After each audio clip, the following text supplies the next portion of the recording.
Saya dahulu berpikir dunia teknologi adalah dunia milik orang-orang yang sepenuhnya rasional, tempat segalanya diukur dengan logika dan data. Hingga pagi itu tiba. Pagi yang memaksa saya mempertanyakan kembali keyakinan saya pada konsep kesempurnaan yang selama ini saya yakini.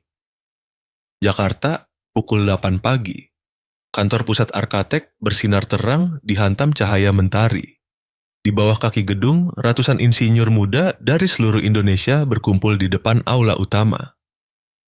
Hari ini adalah pembukaan Arkatek Cyber Defense Challenge, kompetisi teknologi berskala nasional yang saya selenggarakan, dengan hadiah senilai 25 miliar rupiah. Saya ingin menemukan seseorang yang mampu menemukan titik lemah dalam sistem kecerdasan buatan, AI, yang sedang dikembangkan oleh perusahaan saya, sesuatu yang seluruh komunitas teknologi sebut sebagai tembok baja. Ini bukan sekadar tantangan, melainkan juga sebuah pesan. Biarkan generasi muda membuktikan bahwa Indonesia dapat berdiri sejajar dengan dunia. Saya berdiri di belakang panggung, menyesuaikan mikrofon, bersiap untuk melangkah keluar dan menyampaikan pidato. Ketika suara radio komunikasi kepala tim keamanan terdengar, "Maaf, Tuan Davin, ada seorang anak laki-laki di gerbang keamanan. Ia bilang ingin ikut kompetisi." Saya mengerutkan dahi. Anak laki-laki? Ya, sekitar 12 tahun. Tidak membawa kartu undangan, juga tidak ada wali. Rasa tidak nyaman sejenak terlintas, saya pikir dia hanya seorang anak kecil yang ingin tahu. Saya hendak menyuruh petugas untuk mengusirnya, tetapi penjaga itu berbisik, suaranya sedikit bergetar. Anak itu bilang, ayahnya pernah bekerja di Arkatek, dan ayahnya mengajarkan hal-hal besar hanya dimulai dari tangan yang kecil. Kalimat itu membuat saya terdiam. Sebuah memori yang samar melintas di benak, seperti aliran listrik halus yang menyentuh hati. Saya tidak tahu mengapa, tetapi saya merasa harus bertemu dengan anak itu. Ketika saya melihat melalui kamera keamanan, gambar yang muncul terasa aneh. Seorang anak laki-laki kurus, mengenakan ransel usang, memegang pamflet kompetisi yang sudah lusuh, berdiri tepat di depan gerbang baja besar yang mengilat. Matanya tidak ada rasa takut, tidak ada permohonan, hanya bersinar dengan ketenangan. Nama anak itu adalah Raffi Prasetyo. "Biarkan dia masuk," kata saya. Kepala tim keamanan tampak terkejut sejenak, tetapi mematuhi perintah. Ketika Raffi melangkah masuk ke aula, bisik-bisik mulai menyebar kemana-mana.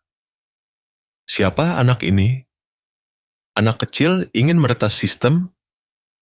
Beberapa tawa kecil terdengar. Saya memandangnya dari kejauhan, kedua tangan kecilnya menggenggam tali ransel, langkahnya ragu-ragu, tetapi matanya tetap lurus ke depan. Saya teringat diri saya 20 tahun yang lalu, juga pernah melangkah ke dunia teknologi dengan sorot mata yang sama. Tetapi kemudian ketenaran, kekuasaan, dan rasa takut akan kegagalan membuat saya kehilangan perasaan awal itu. Saya memberi isyarat kepada asisten untuk menempatkan Raffi di kursi barisan depan, meja yang berdekatan dengan deretan kamera siaran langsung. Tentu saja seluruh ruangan menjadi gempar. "Tuan CEO, apakah Anda benar-benar mengizinkan anak itu berpartisipasi?" tanya seorang wartawan. Saya tersenyum. Jika dia cukup berani untuk melangkah masuk ke sini, saya akan memberinya kesempatan untuk membuktikan diri. Kompetisi dimulai. Di layar besar, logo Arkatek berputar, tulisan muncul dengan jelas, "Sistem dalam status aman 100%. Para peserta duduk di tempat masing-masing. Suara ketukan keyboard berdentum seperti orkestra yang kacau.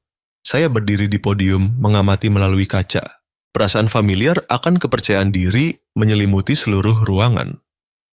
Semua orang berpikir bahwa merekalah yang akan menciptakan sejarah. Hanya anak laki-laki yang duduk di sudut depan itu, diam. Ia meletakkan laptop lamanya, membuka ranselnya, mengeluarkan foto kecil, gambar seorang pria paruh baya dengan senyum lembut, lalu menaruhnya tepat di samping keyboard. Saya melihat pemandangan itu di layar yang diperbesar, dan hati saya tiba-tiba teremas. Entah mengapa, saya tidak bisa mengalihkan pandangan dari foto itu. Ada sesuatu yang familiar. Sebagian dari memori yang tidak ingin saya sentuh sedang bangkit. Anak itu tidak langsung berpartisipasi. Ia hanya duduk diam, memandangi layar utama dengan tulisan aman 100%, bibirnya bergerak-gerak mengucapkan sesuatu. Seolah sedang berbicara dengan foto itu sendiri. Lalu dengan sangat lembut, ia menyentuh keyboard. Setiap jari kecil mulai bergerak, cepat, rapi, penuh kepastian. Saya melihat salah satu staf teknis di belakang terkejut. Tuan Davin, ada aliran akses aneh dari komputer nomor 14 milik anak itu. Saya mendongak. Lampu sinyal sistem berfluktuasi. Di layar pusat, garis sinyal aman berubah dari hijau menjadi kuning. Lalu hanya beberapa detik kemudian, lampu merah berkedip. Seluruh aula terperangah. Saya mencengkeram mikrofon, suara saya bergema, berusaha tetap tenang. Siapa yang menangani gerbang keamanan sekunder? Tidak jelas, Tuan. Tapi sepertinya orang itu mengarahkan serangan melalui lapisan AI Deep Learning dari sistem itu sendiri. Saya kembali ke layar. Anak itu masih duduk diam, ekspresinya tenang, fokus sedemikian rupa hingga saya bisa melihat setiap tarikan napasnya. Saya melangkah turun ke lantai, bergerak mendekat ke arahnya. Suara keyboard dari peserta lain sudah berhenti total. Hanya tinggal suara ketukan dari seorang anak berusia 12 tahun yang bergema di tengah keheningan yang sebelumnya bising. Dan kemudian di layar pusat Arkatek, tulisan muncul, besar, putih, jelas, access granted, sistem terbuka. Tidak ada yang bersuara. Suara napas tertahan bergema di seluruh aula. Saya melihat mata-mata yang membesar karena tidak percaya. Seorang anak laki-laki, hanya dengan laptop tua, telah melakukan apa yang ratusan insinyur teknologi terkemuka Indonesia tidak mampu lakukan. Saya mendekat, suara saya merendah. Siapa namamu? Raffi, Paman, Raffi Prasetyo. Siapa yang mengajarimu? Ayah saya dulu bekerja di sini. Dia mengajari saya bahwa jika kita benar-benar memahami bahasa mesin, ia akan membalas dengan keajaiban. Ayahmu bekerja di Arkatek? Ya, tapi dia sudah tiada. 3 tahun lalu. Entah mengapa, jantung saya berdebar kencang. Nama belakang itu, Prasetyo. Sekilas sesuatu dalam diri saya terulang, bayangan samar tentang seorang insinyur yang pernah berdiri di samping saya pada malam krisis Arkatek 3 tahun lalu. Saya terdiam. Saya kembali ke panggung, menggenggam mikrofon, berbicara di depan ribuan hadirin. Kita baru saja menyaksikan sesuatu yang tidak dapat dijelaskan dengan akal sehat. Seorang anak berusia 12 tahun telah melakukan apa yang tidak bisa dilakukan oleh banyak orang dewasa. Mungkin teknologi bukan hanya masalah kecerdasan, tetapi juga masalah keyakinan. Tepuk tangan bergema di mana-mana, tetapi saya tetap berdiri diam. Dalam hati saya ada sesuatu yang baru saja terbangun, sebuah memori, sebuah hutang, atau sebuah takdir yang menunggu untuk saya masuki. Anak laki-laki Raffi duduk, meletakkan tangannya di atas foto kecil itu dan berbisik, "Ayah, bantu aku ya, ayah." Saya tidak mendengarnya, tetapi saya melihatnya. Dan pada saat itu, saya tahu hidup saya akan segera berubah. Jika Anda juga pernah percaya bahwa kepolosan dari hal-hal kecil dapat membuat dunia menjadi lebih kuat daripada data dan kekuasaan, tinggalkan komentar 1, karena terkadang Anda sendiri juga dapat menciptakan keajaiban yang tak terduga. Saya dulu berpikir bahwa dalam dunia teknologi, segalanya dapat dijelaskan dengan logika.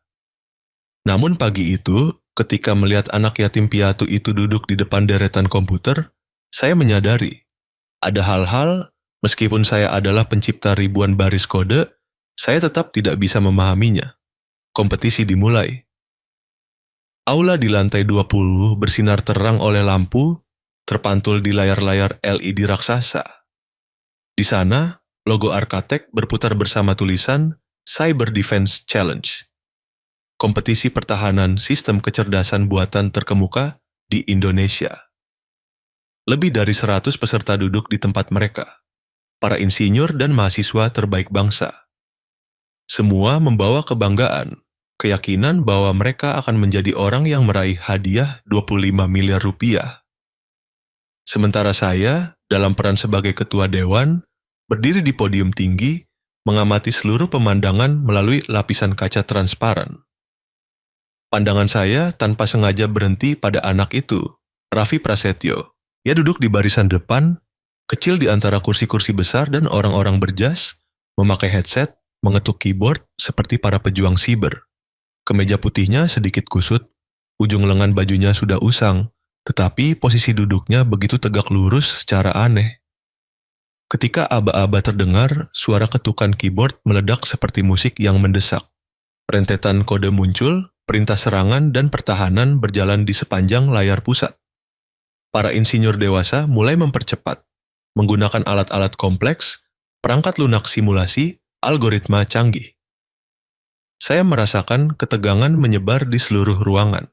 Hanya butuh kesalahan kecil, mereka akan ditolak oleh sistem. Selama 30 menit pertama, indikator di papan elektronik tetap stabil. Status, aman 100%. Beberapa orang mulai berkeringat, beberapa yang lain mencoba terlihat tenang tetapi di mata mereka terpancar kekecewaan. Tidak ada yang berhasil, sementara Raffi tetap duduk diam. Dia tidak terburu-buru seperti mereka. Dia membuka jendela sistem, diam-diam mengamati setiap baris perintah. Saya melihatnya mengeluarkan buku catatan kecil, dengan cepat menulis beberapa simbol, lalu meletakkannya kembali di samping keyboard. Tangan kecilnya sedikit gemetar, tetapi matanya bersinar. Fokus sedemikian rupa hingga segala sesuatu di sekitarnya seolah menghilang. Seorang staf teknis yang berdiri di dekat saya tersenyum sinis. "Tuan Davin, anak itu sepertinya hanya mengetuk sembarangan saja." Saya diam. Ada sesuatu dalam mata Raffi yang membuat saya tidak percaya hal itu benar. 20 menit kemudian, seluruh aula perlahan tenggelam dalam suasana yang berat. Semua orang mulai menyadari, mungkin tidak ada satupun dari mereka yang mampu menembus sistem ini. Saya hendak maju untuk mengumumkan berakhirnya babak percobaan. Ketika suara aneh terdengar. Bip! Sebuah sinyal dari layar pusat berkedip. Lampu indikator berubah dari hijau menjadi kuning. "Tuan Davin, ada aliran akses baru dari komputer nomor 07. "Siapa yang menggunakan komputer itu?" "Raffi Prasetyo, Tuan." Seluruh ruang kontrol segera mengarahkan pandangan ke arah anak itu. Raffi masih duduk di sana, sosok kecil di tengah lautan manusia, tetapi kedua tangannya mengetuk keyboard begitu cepat hingga saya tidak bisa mengikutinya. Tidak ada ekspresi puas, tidak ada sorot mata takut. Hanya ada fokus yang mutlak. Saya melangkah perlahan ke lantai, berdiri di belakangnya. Di layar Raffi, barisan kode berjalan seperti hujan, pendek, rapi, akurat, mengalir mulus seperti detak napas. Saya tidak bisa percaya pada mata saya, dia tidak menyerang dengan cara biasa. Dia sedang berbicara dengan sistem, seolah memahaminya lebih dari siapapun di sini. Bisik-bisik mulai terdengar, tidak mungkin. Apa yang sedang dia lakukan? Seorang insinyur tua berdiri terlonjak. Anak itu sedang menulis ulang algoritma akses. Bagaimana mungkin seorang anak 12 tahun bisa memahami struktur ini? Layar besar di panggung bergetar lembut, serangkaian data muncul. Access granted. Sistem terbuka. Pada saat itu, seluruh aula terdiam beku. Saya berdiri terpaku, jantung berdebar kencang. Seorang anak kecil hanya dengan 2 tangan dan hati yang penuh keyakinan telah melakukan apa yang tidak mampu dilakukan oleh banyak orang dewasa. Saya membungkuk, bertanya pelan. "Raffi, siapa yang mengajarimu semua ini?" Ia mendongak, senyum tipis terlintas di bibirnya. "Ayah saya, Paman." Ketika kecil, saya sering duduk melihat ayah memperbaiki mesin, menulis kode. Ayah bilang, komputer juga punya jiwa. Jika kita memperlakukannya dengan hormat, ia akan terbuka kepada kita. Setelah ayah meninggal, saya melanjutkan belajar di panti asuhan. Saya memungut mesin-mesin tua yang dibuang orang, memperbaikinya, lalu belajar dengan cara saya sendiri. Saya tercekik. Seluruh aula sunyi senyap. Tidak ada lagi suara ketukan keyboard, tidak ada lagi tawa ejekan. Hanya tersisa rasa hormat yang diam untuk anak itu. Beberapa orang menundukkan kepala. Beberapa yang lain berdiri bertepuk tangan, lalu semua serentak berpadu dalam tepukan tangan yang menggema. Cahaya dari layar terpantul di wajah Raffi, wajah kecil, namun bersinar terang, tenang, dan tulus yang sulit diungkapkan. Saya melangkah ke panggung, memegang mikrofon. Suara saya sedikit bergetar, bukan karena gugup, tetapi karena terharu. Hari ini kita tidak hanya menemukan seorang pemenang. Kita menemukan keyakinan bahwa pengetahuan tidak tergantung pada usia, keadaan, atau asal-usul. Seorang anak telah menunjukkan kepada kita, ketika cinta dan pengetahuan berjalan beriringan, keajaiban akan terjadi. Tepuk tangan kembali bergema, berlangsung lama seperti gelombang hangat yang menyebar di seluruh ruangan. Saya menoleh ke Raffi. Hadiah ini milikmu, Raffi Prasetyo. Anak itu mendongak, suaranya lembut seperti angin berbisik. Saya tidak butuh uangnya, Paman. Saya hanya ingin ayah di surga tahu bahwa saya telah melakukan apa yang dia ajarkan. Seluruh aula hening sekali lagi. Tidak ada satupun yang berani tertawa. Beberapa orang menundukkan kepala, mungkin untuk menyembunyikan air mata. Saya berdiri di sana, merasakan dada saya sesak. Sebuah emosi yang selama bertahun-tahun tidak pernah saya kenal. Setelah upacara selesai, saya melangkah turun, berniat mengucapkan selamat kepada anak itu. Tetapi Raffi masih duduk di sana, merapikan barang-barangnya dengan hati-hati. Ia memegang foto kecil itu, menaruhnya kembali ke dalam ransel. Cahaya dari layar terpantul di wajah pria dalam foto itu. Wajah yang tiba-tiba membuat hati saya tercekat. Sangat familiar. Tetapi saya belum bisa mengingat di mana. Saya berbalik, mencoba menenangkan diri, tetapi hati saya tidak lagi damai.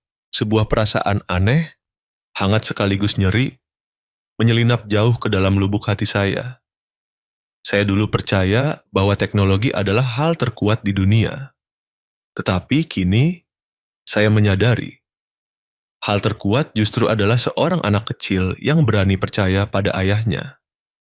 Jika Anda di tengah dunia yang menjunjung tinggi prestasi dan rasionalitas, apakah Anda masih memiliki cukup keyakinan untuk percaya pada hal-hal sederhana, seperti keyakinan seorang anak kepada ayahnya yang telah meninggal? Tinggalkan komentar 1, jika Anda percaya bahwa cinta dan iman dapat menciptakan keajaiban. Atau 2, jika Anda masih mencari alasan untuk mempercayainya. Ada malam-malam, meskipun kota Jakarta masih bersinar terang oleh lampu, saya tetap merasakan adanya kekosongan di hati. Kekosongan itu dimulai sejak kompetisi berakhir. Sejak saat saya melihat wajah dalam foto kecil yang diletakkan Raffi di samping keyboard. Sebuah wajah yang sangat familiar, terlalu familiar untuk saya abaikan. Keesokan paginya, ketika Arkatek masih diselimuti euforia kemenangan, saya mengundang Raffi ke kantor pribadi. Anak itu muncul dengan kemeja yang bersih, tetapi masih dengan sepatu usang dari kemarin. Di lehernya, sebuah tali menggantungkan USB berwarna perak, benda yang selalu ia pegang erat seperti harta karun. Ini adalah benda terakhir yang ayah tinggalkan, kata Raffi, suaranya pelan, tetapi matanya penuh ketegasan. Saya memberi isyarat padanya untuk duduk, lalu mencolokkan USB itu ke komputer. Layar segera menyala, menampilkan satu file tunggal bernama Andra AP. Saya menekannya untuk membuka. Satu baris tulisan muncul, sederhana namun membuat jantung saya berdebar, tak karuan. Jika ada yang membaca baris ini, berarti aku telah gagal. Ada yang memanipulasi data perusahaan. Andra Prasetyo. Saya membeku. Nama itu, Andra Prasetyo, seperti pisau yang memotong ingatan. Saya berdiri, melihat keluar jendela kaca lantai 30, di mana seluruh kota seolah surut. Raffi menatap saya, matanya penuh kekhawatiran. "Paman, kenal ayah saya?" Saya diam, bukan karena tidak ingin bicara, tetapi karena tenggorokan saya tercekat. 3 tahun lalu, saya masih ingat jelas malam di mana dunia saya nyaris runtuh. Saat itu, saya belum menjadi CEO. Saya hanya Direktur Teknik Arkatek. Kami sedang mengembangkan sebuah proyek bernama AI Self-Learning, sebuah sistem yang mampu belajar dan memperbaiki diri tanpa campur tangan manusia. Jika berhasil, ini akan menempatkan Indonesia di peta teknologi global. Namun, karena itulah ia menjadi target dari kekuatan gelap. Malam itu, kami diserang. Bukan kebakaran biasa, bukan kerusakan teknis, melainkan sebuah sabotase terorganisir. Saya terjebak di ruang kontrol utama bersama beberapa insinyur. Api mulai menyala, sistem peringatan berdering terus-menerus, data AI sedang disalin keluar. Dalam momen kekacauan itu, Andra Prasetyo, Chief Engineer, muncul. Ia sama sekali tidak panik. Ia berlari ke panel kontrol, mengetik barisan perintah terakhir, dan berteriak, "Tuan Davin, segera keluar dari sini. Saya akan menahan mereka." Saya ingat jelas, cahaya dari layar terpantul di wajahnya. Itu adalah wajah seseorang yang percaya bahwa pekerjaannya bukan hanya memprogram, melainkan melindungi hal yang benar. Beberapa detik kemudian, sistem terputus, seluruh jaringan internal tertutup. Saya dibawa keluar, dan ledakan terjadi. Sejak hari itu, Andra Prasetyo tidak pernah kembali. Saya berbalik menatap Raffi, suara saya bergetar. "Raffi, ayahmu adalah orang yang menyelamatkan kita dalam serangan 3 tahun lalu. Jika hari itu tidak ada dia, mungkin Arkatek dan juga saya tidak akan ada sampai hari ini." Anak itu tertegun, kedua tangannya mengepal erat. Air mata pertama jatuh, membasahi meja kerja saya. 3 tahun lalu, ayah memeluk saya, bilang, "Besok ayah pulang cepat." Pagi harinya, yang tersisa hanyalah cincin ini yang saya simpan sampai sekarang. Saya tercekat. Cincin perak di leher Raffi berkilauan dalam cahaya siang. Itu persis seperti cincin yang pernah saya lihat di jari Andra saat dia menandatangani berita acara darurat terakhir. Saya duduk di depan anak itu, bukan dalam posisi seorang CEO, melainkan sebagai orang yang berhutang, sebuah hutang nyawa. Saya membuka kembali file di USB, melihat lebih detail setiap baris kode. Di bawah surat itu adalah serangkaian kode yang terenkripsi, bukan data biasa, melainkan serangkaian peringatan keamanan internal. Anak itu berdiri mendekati layar. Saya pikir ayah saya menemukan sesuatu sebelum meninggal. Saya pernah melihat dia mencatat sebuah nama di buku catatannya, Dirga Saputra. Saya mendongak dengan kaget. Nama itu saya tahu. Dirga Saputra saat ini adalah salah satu pemegang saham rahasia terbesar Arkatek. 3 tahun lalu, dia bertanggung jawab atas keamanan siber proyek AI. Dan juga orang pertama yang meninggalkan gedung sebelum serangan terjadi. Apa kau yakin tentang nama ini, Raffi? Saya tidak lupa, Paman. Ayah menulisnya dengan huruf kapital dan digarisbawahi 2 kali. Ruangan sunyi senyap. Hanya suara AC yang terdengar pelan. Dalam pikiran saya, serangkaian pertanyaan muncul. Apakah ledakan itu benar-benar kecelakaan? Apakah Andra menemukan sesuatu yang membuatnya dibungkam selamanya? Saya menatap Raffi, anak 12 tahun dengan sorot mata seseorang yang membawa misi terlalu besar untuk usianya. "Raffi, apa kau takut?" tanya saya. Ia tersenyum lembut. "Ayah saya pernah berkata, jika kita membawa kebenaran di hati, Allah akan mengirim seseorang untuk melindungi kita. Saya percaya itu." Kata-kata itu membuat saya merinding. Saya pernah kehilangan keyakinan pada segalanya setelah serangan tahun itu. Tetapi kini, mendengar anak ini berbicara, saya merasakan hati saya bergetar kembali. Jika Anda masih ragu tentang takdir dan perjumpaan yang ditakdirkan, cobalah mencari kisah-kisah lain di saluran ini. Mungkin Anda sendiri juga akan menemukan sepotong keyakinan yang telah lama hilang. Saya berdiri melihat keluar bingkai jendela kaca. Jakarta sore itu diguyur hujan, tetesan air mengalir panjang seperti aliran memori. Saya berbisik pelan, "Raffi, terima kasih. Mungkin pertemuan kita hari ini bukanlah kebetulan. Saya akan mencari kebenaran untukmu dan untuk ayahmu." Anak itu mengangguk. Anggukan seorang anak, tetapi membawa aura seorang pria dewasa. Saya kembali ke layar melihat simbol yang ditinggalkan Andra dalam file itu. Satu karakter tunggal muncul di akhir file. AP217. Mungkin kode internal atau pesan terakhir. Tiba-tiba, sistem peringatan keamanan komputer menyala. Satu baris pesan merah muncul. Peringatan data sedang diawasi. Saya terperanjat. Raffi berlari dengan sigap mengetik beberapa perintah untuk memutuskan koneksi. Di layar hanya tersisa satu simbol aneh. Dirgasis reconnect, lalu padam. Ruangan diselimuti keheningan. Saya menatap Raffi, Raffi menatap saya. Tanpa perlu bicara, kami berdua mengerti. Ada seseorang yang mengawasi dan rahasia ini belum berakhir di sini. Saya mencabut USB itu, meletakkannya di laci meja, lalu menguncinya. Mulai sekarang, semua yang kau ketahui hanya berada di ruangan ini. Dan kau harus berjanji padaku. Jangan bicara pada siapapun. Raffi mengangguk. Di matanya, saya melihat kilatan cahaya yang aneh. Perpaduan antara ketakutan dan ketegasan. Cahaya itu persis seperti tatapan ayahnya 3 tahun lalu di malam yang penuh kekacauan. Saya bersandar di kursi, memejamkan mata. Kenangan, penyesalan mendalam, dan rasa syukur bercampur menjadi gelombang yang menghantam. Saya pernah percaya bahwa dunia ini beroperasi berdasarkan data dan angka. Tetapi Raffi dan ayahnya, mereka baru saja mengajarkan saya satu hal. Budi baik tidak pernah hilang, ia hanya menunggu orang yang tepat untuk kembali.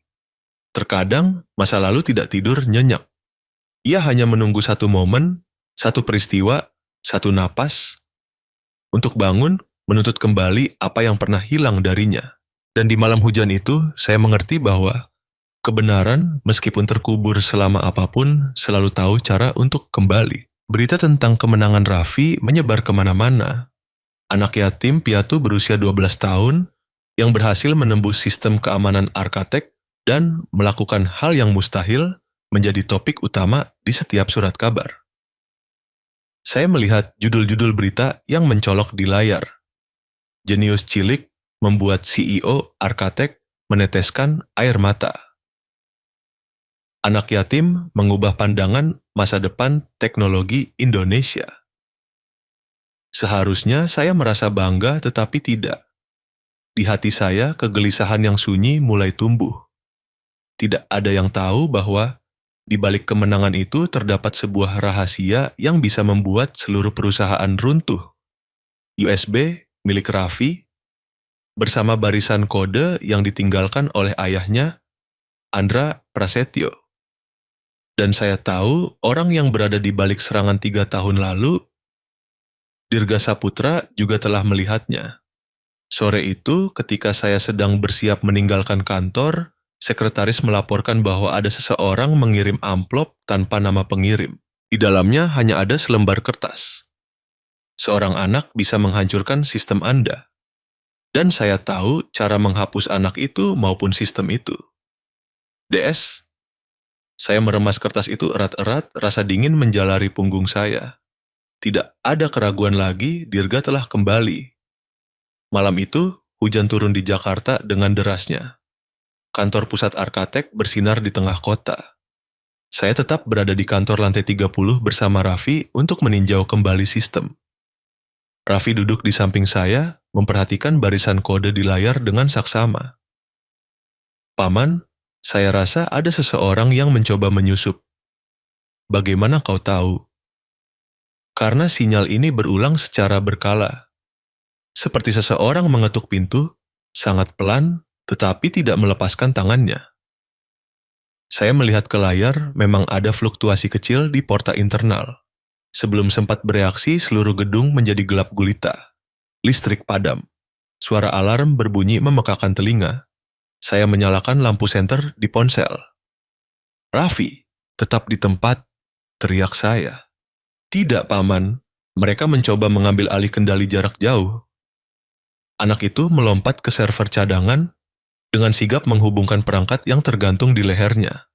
Chip yang ditinggalkan ayahnya. Cahaya biru berkedip. Data mulai berpindah. "Apa yang kau lakukan?" "Mengaktifkan program keamanan tersembunyi yang pernah ayah tulis. Jika mereka menghapus data, setidaknya salinan ini masih tersimpan di chip saya." Saya menatapnya, kecil, tetapi di matanya ada ketegasan yang luar biasa.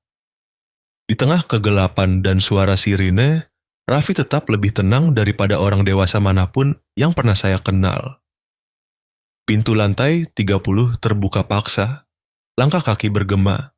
Saya hanya sempat melihat sinar senter menyapu koridor. 3 bayangan orang berpakaian hitam bergerak sangat cepat. "Mereka datang," bisik Raffi. Kami berlari menuju terowongan teknis yang mengarah ke area basement yang aman. Saya mendengar suara ledakan kecil di belakang. Mungkin mereka mencoba merusak pintu keamanan. Tetesan air hujan dari celah pintu merembes ke lantai, bau asap listrik dan besi terbakar menusuk hidung. Saya berjalan pincang, kaki saya sakit karena terbentur panel kontrol. Raffi menarik tangan saya. "Cepat, Paman, mereka ingin mengambil chipnya, bukan data di komputer." Kalimat itu membuat saya merinding. Jika itu benar, berarti Dirga sudah tahu segalanya. Dia tahu tentang USB, tentang chip keamanan, dan juga Raffi, satu-satunya anak yang bisa membukanya. Kami merangkak melalui terowongan teknis. Suara langkah kaki yang mengejar semakin dekat. Saya berusaha menjaga keseimbangan, sementara Raffi tetap berlari di depan. Sambil bergerak, dia mengetik kode di komputer kecil di tangannya. "Apa yang kau lakukan?" tanya saya terengah-engah. "Mengenkripsi ulang seluruh data, mengunci dengan lapisan keamanan tambahan. Orang jahat bisa menghapus data, tapi tidak bisa menghapus kebenaran." Saya tertegun. Kalimat itu, setiap kata seperti pisau yang menusuk hati saya. 3 tahun lalu, Andra juga pernah mengatakan persis seperti itu, sesaat sebelum dia menerjang sistem untuk memutus serangan. Saya menatap Raffi. Lampu darurat memantul di wajahnya, keringat, debu, dan tekad menyatu. Saya menyadari dia membawa dalam dirinya jiwa pemberani sang ayah. Kami sampai di ruang kontrol tambahan di basement. Saya menutup pintu, mengganjalnya dengan batang besi. Suara hujan yang menghantam atap seng di atas berpadu dengan suara alarm menjadi musik yang kacau. "Paman Davin," panggil Raffi pelan. "Ya? Ayah saya? Apakah dia juga takut seperti ini?" Saya terdiam. Tidak, Andra tidak takut. Dia hanya takut hal yang benar dilupakan. Anak itu menunduk, bibirnya bergetar. "Ayah saya bilang, terkadang kebenaran membutuhkan seorang penjaga. Hari ini saya tuh akan menjadi orang itu." Saya tidak bisa berkata apa-apa lagi, hanya meletakkan tangan di bahunya. Bahu kecil namun memikul janji yang belum terpenuhi. Tiba-tiba, suara sirine aneh keamanan di luar berhenti. Pintu logam bergetar hebat. Suara seorang pria bergema melalui sistem pengeras suara. "Davin, saya tahu Anda ada di dalam. Serahkan anak itu dan saya akan anggap tidak ada yang terjadi." Suara itu, saya langsung mengenalinya. Dirga Saputra. Saya mengambil mikrofon internal, suara saya serak. "Dirga, kau telah membunuh seorang pria tak bersalah. Jangan paksa saya menyaksikan hal itu sekali lagi." "Tak bersalah?" Suara tawanya terdengar dingin. Pria itu menghalangi saya mendapatkan apa yang seharusnya menjadi milik saya. Dan sekarang, Anda melindungi putranya. Mau mengulang permainan lama, Davin? Saya melempar mikrofon ke lantai, mengepalkan tangan. "Paman?" Raffi bergetar.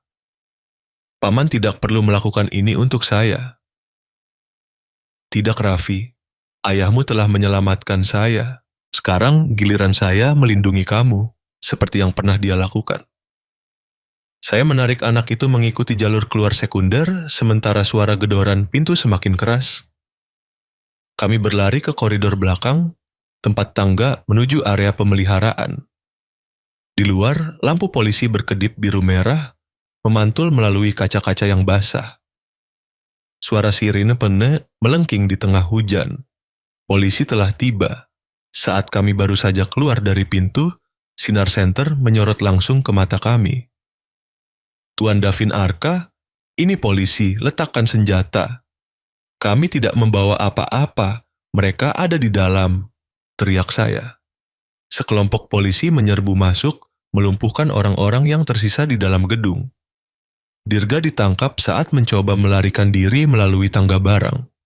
Di tangannya masih ada noda darah kering, bukti pengejaran sia-sia yang dia ciptakan.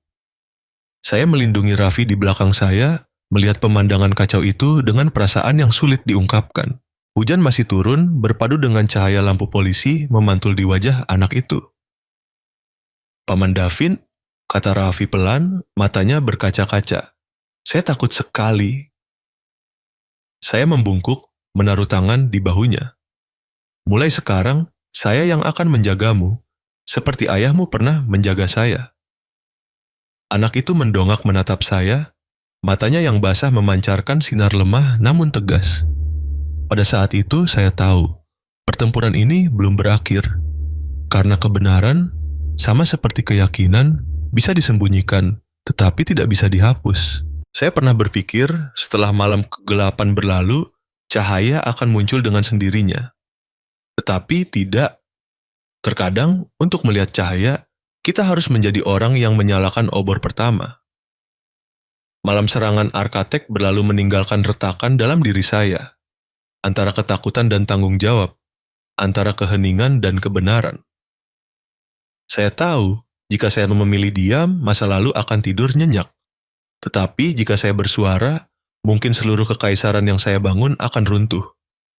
Dan kemudian, Raffi menatap saya dengan mata yang jernih seperti pagi pertama keyakinan. Saya mengerti saya tidak punya hak untuk diam lagi. 2 hari setelah serangan itu, data yang Raffi cadangkan di chip kecil yang tergantung di lehernya diserahkan kepada Kepolisian Nasional. Saya bersama tim keamanan internal ikut serta dalam proses dekripsi. Ketika barisan data terakhir muncul, ruangan itu terdiam. Semua menjadi jelas, mulai dari rekaman suara, kode akses, hingga transaksi rahasia, semuanya menunjuk pada Dirga Saputra, yang pernah menjadi kepala keamanan dan pemegang saham rahasia Arkatek. Dia tidak hanya berada di balik sabotase 3 tahun lalu, tetapi juga memanipulasi pasar, menyuap pejabat, dan merekayasa ledakan untuk membungkam Andra Prasetyo, insinyur jujur yang berani melawannya. Pria yang saya hutangi nyawa juga adalah pria yang dibunuh oleh orang yang sama. Saya mengepalkan tangan erat-erat. Kuku menancap jauh ke telapak tangan, tetapi rasa sakit fisik tidak sebanding dengan rasa bersalah yang memuncak. 3 tahun ini saya hidup tanpa pernah tahu bahwa orang yang menyelamatkan saya telah tewas karena melindungi kebenaran yang saya pertahankan hari ini. Suatu pagi buta, polisi mengumumkan, Dirga Saputra ditangkap di Bandara Soekarno-Hatta saat mencoba melarikan diri ke luar negeri. Saya berdiri tak bergerak di depan berita itu. Gambar pria berjas hitam, wajahnya yang pucat, digiring pergi, terpantul di layar televisi. Emosi dalam diri saya bercampur, lega, sakit, dan hampa. Sementara Raffi, ketika mendengar kabar itu, hanya terdiam sangat lama. Lalu ia mengambil foto lama dari ranselnya, dengan lembut mengelap bingkai kaca yang tergores. "Ayah, akhirnya mereka menangkap orang itu." Kalimat itu selembut napas, tetapi membuat mata saya perih. 3 hari kemudian, kami mengadakan konferensi pers besar di kantor pusat Arkatek, tempat ledakan terjadi 3 tahun lalu. Saya mengenakan setelan hitam, menyematkan bunga putih di kerah jas. Sebelum melangkah ke panggung, saya melihat Raffi, anak 12 tahun yang berdiri diam di barisan kursi tamu, tangan kecilnya masih menggenggam erat cincin perak ayahnya. Pintu terbuka. Cahaya kamera menyorot langsung ke saya, puluhan mikrofon diarahkan ke podium. Seluruh ruangan hening. Saya menarik napas dalam-dalam, lalu memulai. 3 tahun lalu, sebuah ledakan merenggut nyawa Insinyur Andra Prasetyo, orang yang hari ini kita kenang. Saat itu, kita semua percaya bahwa itu adalah kecelakaan. Tetapi kebenarannya berbeda. Andra telah berkorban untuk melindungi sistem dari serangan yang didalangi oleh orang dalam. Dan hari ini, berkat putranya, Raffi Prasetyo, kita dapat menemukan kembali keadilan. Seluruh aula sunyi senyap. Saya merasakan semua mata tertuju ke barisan tempat Raffi duduk. Anak itu menunduk, air mata jatuh diam-diam di tangannya. Saya melanjutkan. Tidak ada satupun dari kita yang sempurna, tetapi Andra telah meninggalkan pelajaran bagi kita. Kejujuran mungkin merenggut nyawanya, tetapi itu akan menyelamatkan jiwa dari satu generasi. Lalu saya berbalik ke arah Raffi, suara saya tercekat. Hari ini saya ingin mengucapkan terima kasih. Terima kasih, Nak, karena telah menyelesaikan keadilan yang ditinggalkan ayahmu. Tepuk tangan meledak, bergema seperti gelombang. Para karyawan, insinyur, media, semua berdiri. Suara itu bergema hingga ke tempat terdalam di hati saya. Raffi mengusap air mata, melangkah perlahan ke panggung. Ia memeluk foto ayahnya, suaranya bergetar. Ayah, saya telah melindungi apa yang ayah yakini. Tidak ada yang bersuara. Air mata di wajah seorang anak kecil kembali membuat ratusan orang dewasa menundukkan kepala. Dalam momen itu, saya percaya bahwa Andra sedang melihat ke bawah dan dia pasti tersenyum. Setelah konferensi pers, saya berjalan bersama Raffi menyusuri koridor lantai dasar, tempat yang baru diperbaiki setelah ledakan. Angin sore menyelinap melalui celah kaca, membawa aroma bunga Kamboja yang samar dari area peringatan di luar. Saya berhenti melihat plakat perunggu yang mengukir nama-nama orang yang gugur. Di barisan terakhir adalah nama yang membuat hati saya tercekat. Andra Prasetyo. Berkorban karena keyakinan pada teknologi yang manusiawi. Saya meletakkan karangan bunga putih, berbisik pelan. Andra, saya telah berhasil. Raffi berdiri di samping saya, tangannya yang gemetar diletakkan di atas ukiran nama itu. Cahaya sunset menyinari wajahnya, matanya berkaca-kaca namun memancarkan kebanggaan. Saya menatapnya, berbisik. Ayahmu menyelamatkan saya dengan nyawanya, dan kau menyelamatkan saya dengan hatimu. Raffi berbalik, tersenyum, senyum yang lembut persis seperti di foto ayahnya. Angin sepoi-sepoi berhembus, menjatuhkan kelopak bunga Kamboja di tangannya. Ia dengan lembut menyambutnya, berbisik, "Ayah masih di sini, kan paman?" Saya tidak menjawab, hanya mendongak menatap langit yang mulai jingga. Dalam momen itu, saya percaya bahwa Andra benar-benar ada di sana, di antara cahaya dan kelopak bunga yang jatuh. Malam harinya, ketika Raffi sudah kembali ke panti, saya duduk sendirian di kantor. Di meja ada USB Andra, di dalamnya tersimpan semua bukti yang Raffi lindungi dengan segenap keberanian. Saya membuka file terakhir. Satu baris tulisan muncul, baris terakhir yang ditinggalkan Andra. Jika suatu hari seseorang membaca ini, ingatlah, teknologi hanya kuat jika dipimpin oleh hati manusia. Saya menundukkan kepala di meja, air mata jatuh tanpa sempat saya tahan. 3 tahun, 700 malam tanpa tidur, ratusan rapat yang sia-sia. Semua membawa saya ke momen ini, momen di mana kebenaran akhirnya menemukan cahaya. Terkadang saya masih berpikir, jika hari itu Andra tidak kembali ke ruang kontrol, mungkin Arkatek sudah menjadi milik orang lain. Jika hari ini Raffi tidak berani, mungkin keadilan akan terkubur selamanya dalam kegelapan. Saya mendongak, melihat melalui jendela kaca. Jakarta malam ini damai secara aneh. Gedung-gedung memantulkan cahaya lembut kota seolah berkata kepada saya, kebaikan selalu menemukan jalannya menuju terang. Dan entah di mana di hati, saya merasakan sesuatu bergerak, seolah kisah ini belum benar-benar berakhir. Karena cahaya selalu menarik bayangan lain, menunggu untuk diungkap. Ada hari-hari saya masih melihat bayangan Andra Prasetyo di koridor panjang Arkatek yang diselimuti cahaya kuning. Dia berjalan pelan, memegang cangkir kopi, senyumnya lembut seperti pagi yang damai setelah badai. Lalu saya tiba-tiba menyadari, itu hanya kenangan. Sebab Andra telah lama meninggalkan dunia ini. Namun tampaknya, apa yang dia tinggalkan masih hidup, tidak hanya di dalam diri saya, tetapi di dalam putra kecilnya, Raffi Prasetyo. 1 tahun telah berlalu sejak kasus itu ditutup. Arkatek pulih lebih cepat dari yang saya bayangkan. Reputasi kami tidak hanya kembali, tetapi menjadi lebih kuat dari sebelumnya, karena kini orang tidak lagi melihat perusahaan yang kaku yang hanya mementingkan keuntungan, mereka melihat tempat yang memiliki hati. Dan orang yang membantu saya menyadari hal itu adalah Raffi. Anak yang dulu kini berusia jadinya 13 tahun, menjadi peserta termuda dalam program keamanan siber nasional. Ketika pertama kali saya mengantarnya ke sekolah pelatihan, Raffi duduk di mobil, tangannya menggenggam erat chip kecil di lehernya. Dia berkata, "Paman Davin, ayah saya pernah bilang, jika satu baris kode ditulis dengan hati yang bersih, ia tidak akan pernah mati.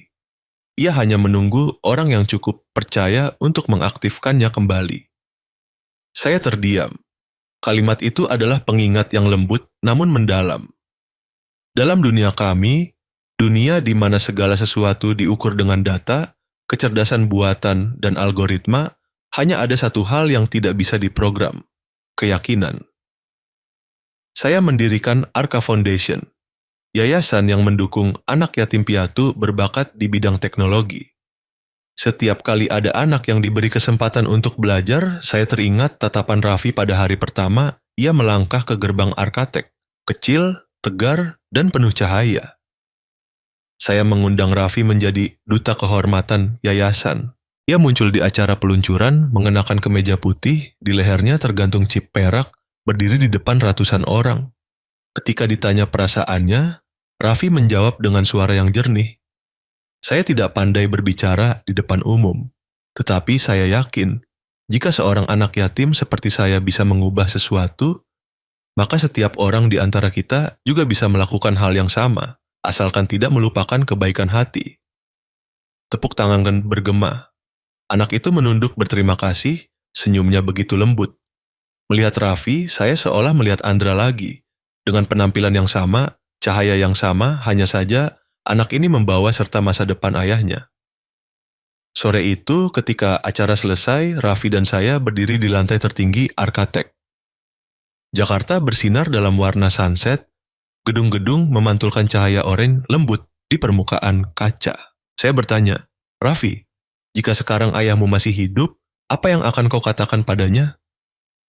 Ia melihat ke kejauhan, tersenyum tipis. Saya akan mengatakan bahwa saya melanjutkan jalan yang belum sempat ayah selesaikan. Dan saya bertemu orang yang paling ayah percayai. Saya berbalik, tidak ingin dia melihat mata saya yang memerah. Ada kalimat-kalimat yang terkesan sederhana, tetapi menyentuh tempat terdalam di jiwa.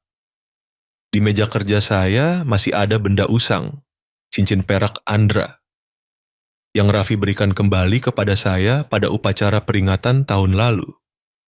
Saya memakainya bukan sebagai perhiasan, melainkan sebagai sebuah janji. Setiap kali menyentuhnya, saya merasa seperti mendengar suara Andra berkata, "Teknologi bukan hanya kekuatan, Davin. Itu adalah keyakinan yang ditulis dengan barisan kode yang tulus." Saya mulai mengubah cara saya memimpin perusahaan. Kami membuka program pelatihan coding gratis untuk siswa miskin, mensponsori proyek keamanan sosial, dan memasukkan etika digital ke dalam kursus pelatihan insinyur muda. Orang-orang memanggil saya CEO humanis.